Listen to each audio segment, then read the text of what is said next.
Your hand is flat on the kitchen counter because you need something solid to hold on to.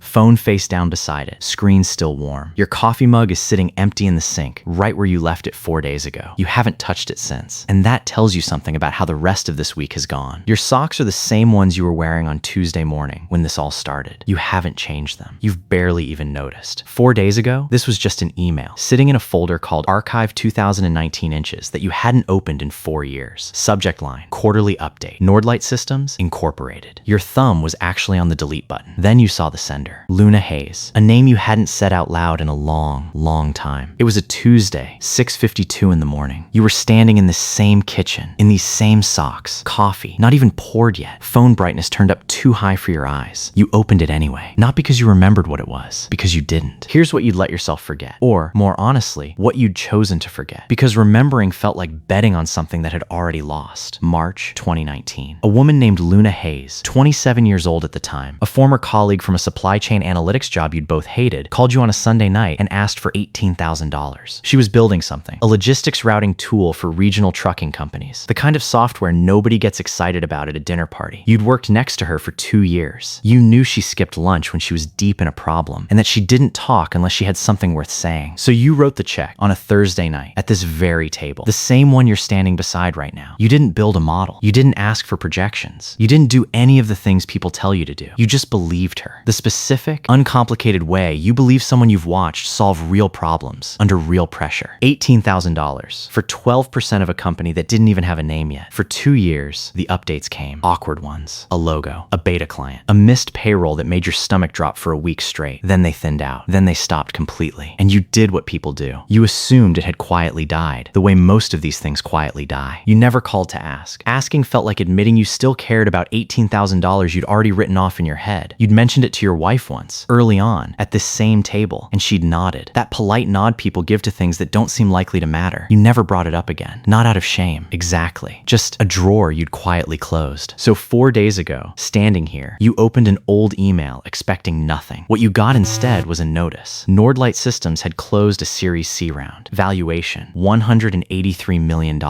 Your fully diluted stake. After 2 rounds of dilution, nobody was legally required to tell you about, and nobody had. Still sat at 12%, not diluted down to nothing. 12% still, because Luna, it turned out, had fought to protect her earliest investors in every single term sheet she ever signed. You didn't know that about her. You know it now. You did the math, standing right here at this counter. $22.1 million.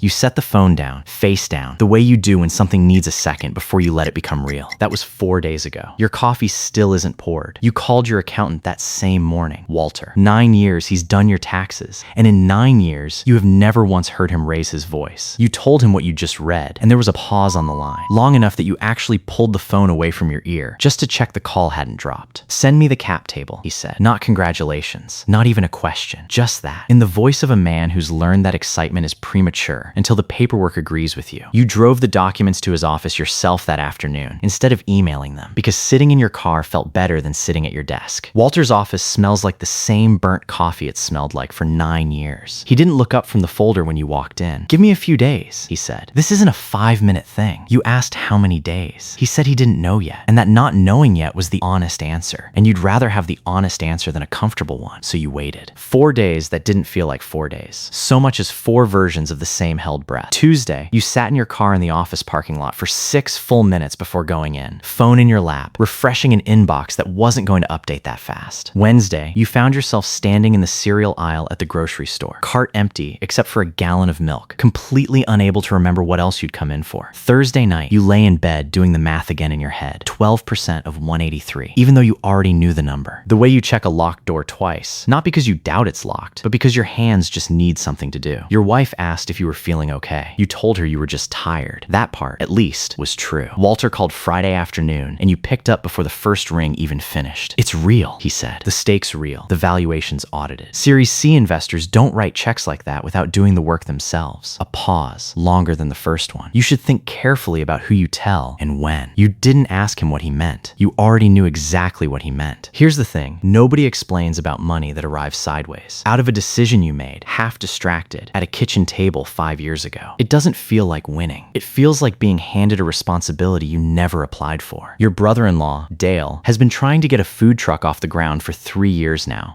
funding it in stops, and starts off 2 credit cards he doesn't talk about at dinner. He mentioned it again 2 weeks ago, standing in your driveway with a beer he'd been nursing for an hour. "I just need one thing to go right," he said. Not really to you, more to the middle distance past your shoulder. Just one. You'd nodded, said something about the market being tough right now, which was true, and also nothing. He'd laughed the laugh people give when they've heard that particular nothing before. You think about that driveway conversation now, standing in your kitchen with a number in your account that could fund his truck 11 times over without you feeling it at all. You don't call him. Not today. You've seen what money does to people who weren't braced for the conversation it forces. You think of an old friend, a loan that changed the shape of a friendship for 2 years, before it slowly recovered, quieter, with a scar neither of you mentions anymore. Dale deserves better than a check that solves this month and breaks something else. If you help him, and you think you will, it's going to look like something slower than a check. A conversation first, maybe next week. You call Luna instead. It rings twice. "I wondered when you'd finally read that email," she says. And there's something in her voice, tired and proud, in the same breath. The voice of someone who spent 5 years building a thing nobody believed in, except one guy who wrote a check without a model. You ask her the only question that actually matters. "Are you okay?" Not the steak, not the number. Her. She laughs, caught off guard, like she expected you to lead with something else entirely. "I'm okay," she says. "I'm really okay." You talk for 40 minutes. She tells you about the missed payroll back in 2020. 3 weeks she never mentioned at the time, because she didn't want you worrying about money you'd already mentally buried. You tell her you're glad she never called. You mean it completely. You don't quit your job. That surprises you more than it probably should. Monday morning, you're back at the same desk, badge scanning the same reader, coffee from the machine that's been broken since March, the one that dispenses either scalding or lukewarm with nothing in between. Your coworker Danny asks if you had a good weekend. "Yeah, it was fine," you say. Quiet. Nothing about that sentence is really a lie. You think about the number sitting in an account you haven't touched, growing more real with every confirmation Walter runs, and you think about how strange it is that a Monday can look exactly like every Monday before it, while everything underneath it has completely changed. That night, you tell your wife. Not the drawer-closing version you gave her back in 2019. The whole thing. The email. Walter's office. The number. She's quiet for a long moment, turning her water glass in a slow circle on the counter. 22 million, she says, like she's testing whether the words even fit in her mouth. 22 million. Then, quieter. "Is that why you've seemed so far away this week?" You tell her yes. She reaches over and takes your hand, and neither of you says anything else for a while. And it's the first time all week that the silence hasn't felt like something you were carrying alone. Luna sends a board update 6 weeks later. Nordlight just signed its first Fortune 500 client. Your steak, on paper, moves again. You read it standing in the same kitchen, same socks. Coffee actually poured this time, still warm. You don't tell your wife the new number tonight. You will. Some things need to sit for a while before they become something you're ready to say out loud. And you're learning, slowly, which things those are. You open your laptop. There's a list you started 4 days after Walter's first call. Not a spending list. A trust list. People you believed in before there was ever any reason to. Luna's name is the only one on it so far. Tonight, you add a second. A kid from your old team, 26 years old, building something in warehouse robotics that everyone else in the building has been quietly ignoring for a year. You don't know if it'll work. You didn't know if Luna's would either. That's sort of the whole point. You close the laptop. You go to bed. Tomorrow is Tuesday. Nobody knows.